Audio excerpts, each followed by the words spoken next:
In this video, we'll go over the most broken cards in the game that are specific to a certain archetype and can only be broken within that archetype. And at number 10, we have Rekindling. What this card does is you can special summon as many fire monsters with exactly 200 defense from your graveyard as possible, but then banish them during the end phase. Now this one kind of bends the rules of this list a little bit, as it works on any fire monster with exactly 200 defense, but I can assure you the rest of the cards on this list will be very specific to archetypes, and that's kind of why this card is only at number 10.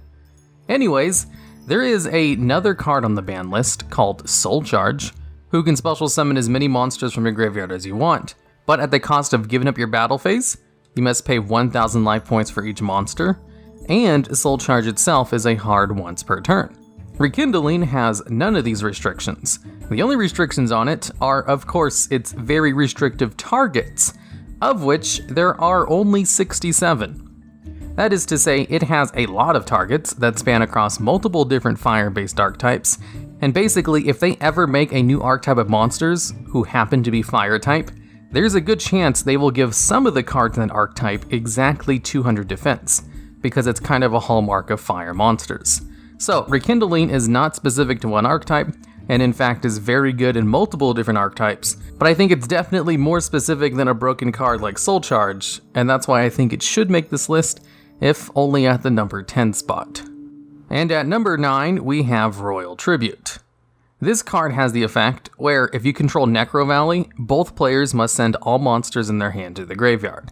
And with how monster-centric most decks are, if you go first in a Necro Valley deck and pull this card off, you could easily discard your opponent's entire hand. That in itself is such a powerful effect that there are cards like Delinquent Duo on the ban list who can only get rid of 2 cards from your opponent's hand.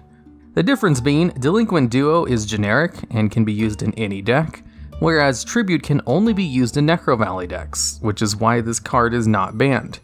In fact, recently it got its restrictions loosened a bit, and now it's at semi-limited. The reason being that, yeah, sure, this card is super powerful, but the archetype it belongs to is not, and that's kind of why it's allowed to exist in the game in a playable fashion, even if it does still have some restrictions to it. And at number 8, we have Infernity Launcher. Now, this card has the effect where you can send this card on the field to the graveyard in order to special summon up to 2 Infernity monsters from your graveyard, and also has the standard Infernity effect where you need to have no cards in your hand in order to use this effect. And it also has an on-field effect where once per turn, you can send an Infernity monster from your hand to the graveyard. So right off the bat, this card is a double monster reborn for the Infernity archetype, and an archetype which has a card that could search out another copy of Infernity Launcher from your deck if you special summoned it. And the double monster reborn effect on Infernity Launcher is not once per turn. So the potential for loops and abuse already exists, but that's not 100% why this card is limited to 1. It's more the fact that Infernities are also just a good archetype.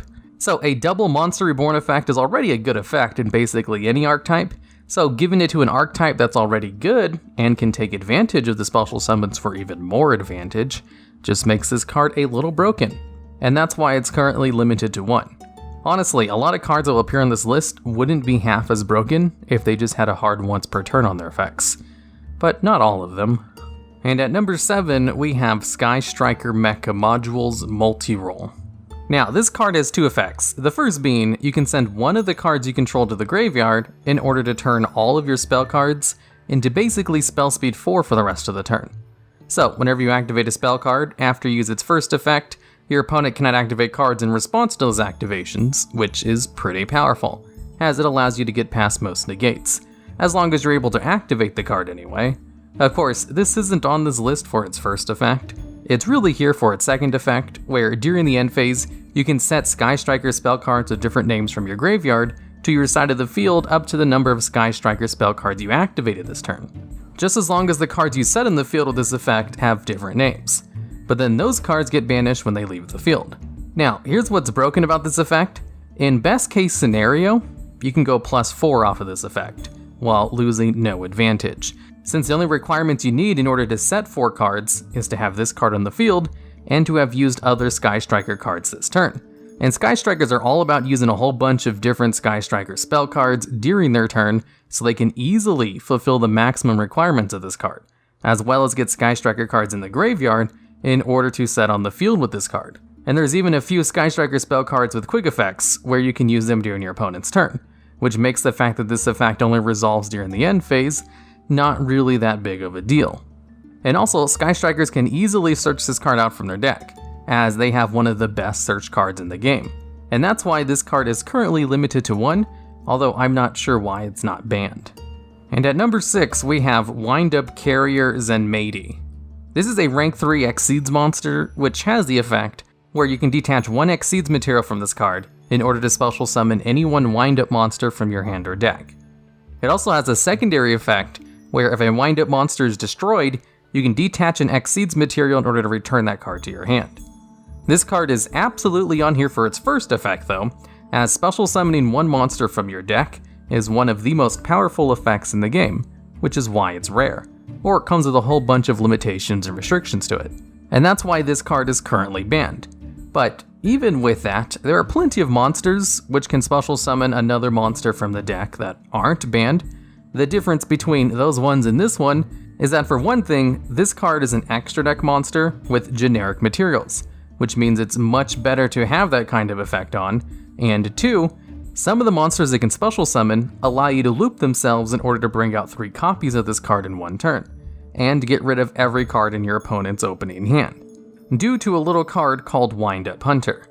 This card is kind of like Infernity Launcher, in that it has a powerful effect in an archetype that can abuse that powerful effect, except since Zenmaity's is an extra deck monster, it's straight up stronger than a spell card which can only special summon monsters from the graveyard, which is why it's banned, as wind-ups through a series of combos involving Wind-Up Hunter, Wind-Up Rat, Wind-Up Magician, as well as a few other wind-up monsters, can easily flood the field and activate Wind-Up Hunter's effect enough times in order to get rid of every card in your opponent's opening hand. So if they were to ever unban Wind-Up Carrier, they would have to ban Wind-Up Hunter first, as in the OCG, Wind-Up Zenmaity's is not banned, and that's because Wind-Up Hunter is banned, as both of those cards cannot exist in the game at the same time, without allowing you to get rid of every card in your opponent's opening hand. And at number 5, we have the most recent card to be put on the ban list, and that's the Phantom Knights of Rusty Bardiche.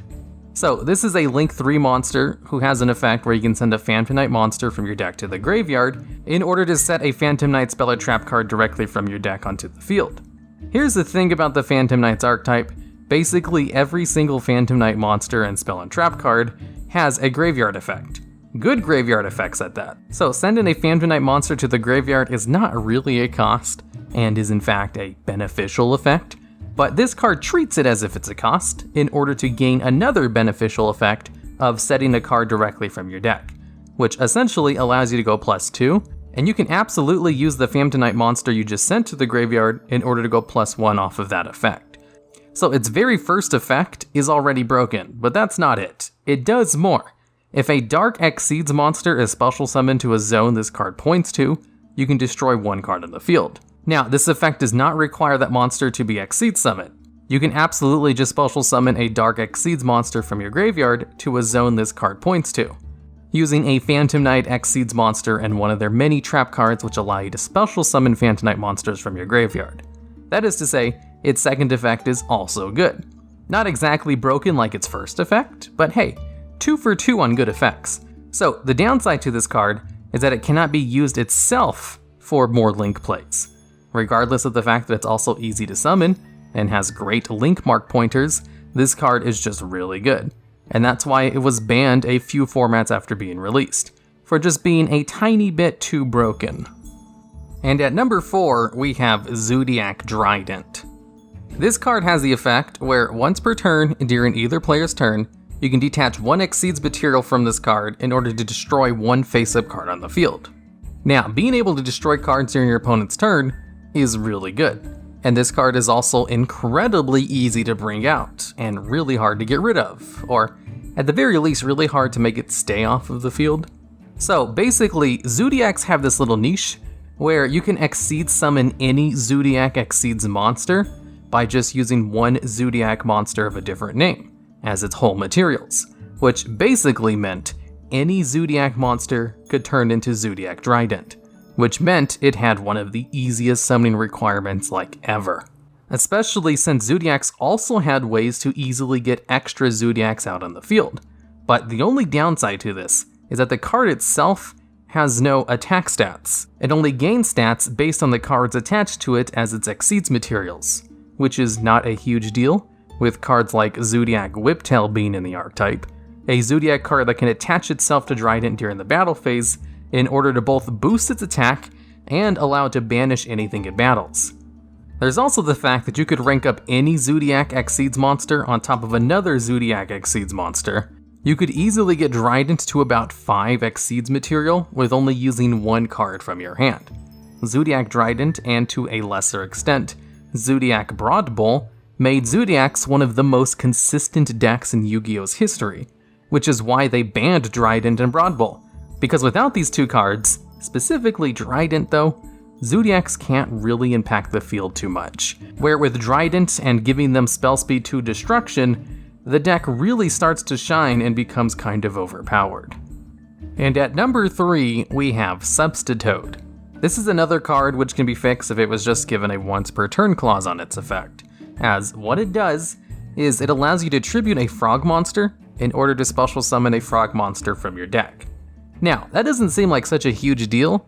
It's a 1-for-1 trade-off, until you realize you can use that new frog monster you just brought out to bring out another frog monster, and that Ronin Toadin exists, a card that allows you to special summon itself from the graveyard at the cost of banishing one frog monster from your graveyard.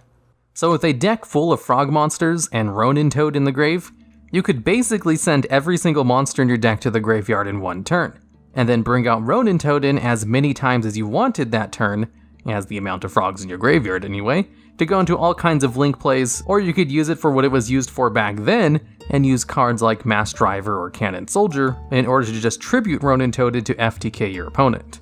And the thing with Substitoad is that the frog engine itself is super consistent, and allows you to set up the FTK on your first turn pretty consistently, which is why Substitoad had to be banned.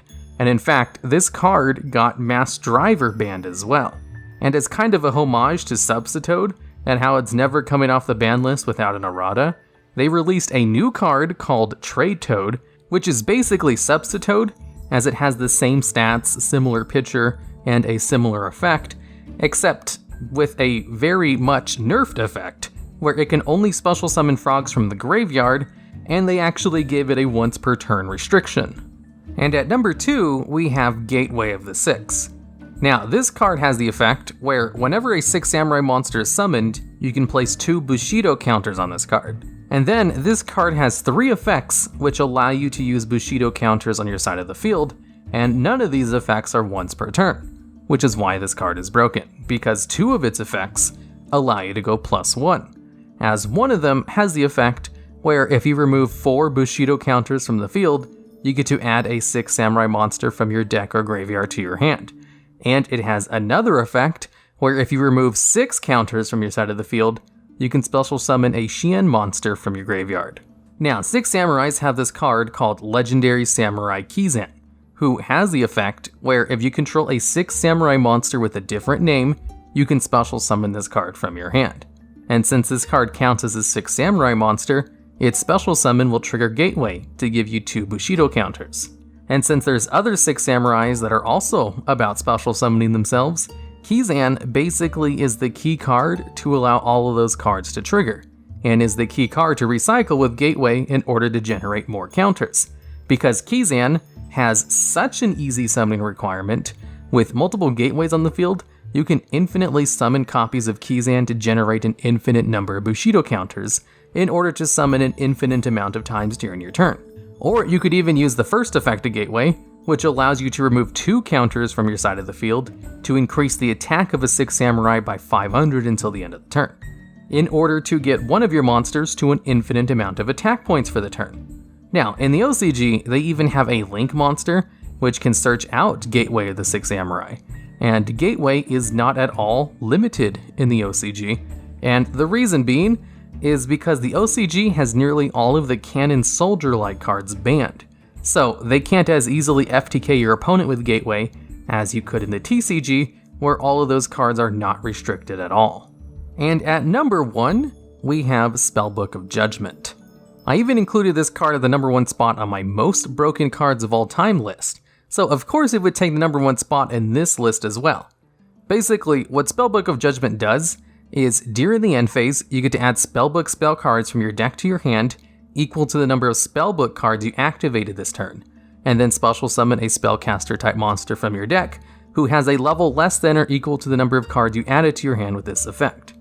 And as a little side note for this card, after this card was banned, Spellbooks were still a top tier deck, because a lot of the Spellbook cards were really good on their own. And what Spellbook of Judgment did was basically allow you to use as many Spellbook cards as you wanted during your turn, as you were guaranteed to refill your hand during the end phase, as well as special summon a monster from your deck, which again, one of the most powerful effects you can do in Yu-Gi-Oh!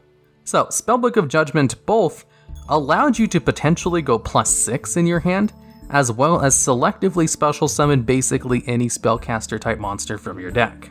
Spellbook of Judgment was so good that it single-handedly stopped Dragon Rulers from becoming a tier 0 deck, as both Spellbooks and Dragon Rulers came out at the same time. And Dragon Rulers are considered one of the best archetypes in the game's history, and yet it was never a tier 0 deck, because Spellbook of Judgment also existed at the same time. Nothing can really beat Spellbook of Judgment when it comes to power levels, as it's probably the card you compare broken cards to, even though it is restricted to one archetype. It's kind of like Sky Striker Mech Module's Multirole, or Phantom Knights of the Rusty Bardiche, where it's a good card that existed in archetype with other good cards, which makes it even better, and also allows it to easily take the number 1 spot on this list. Alright, and that's the end of the list. If you know of any other broken archetype specific cards that should have made the list, or have ideas for videos similar to this one, I'd love to hear about them down in the comments.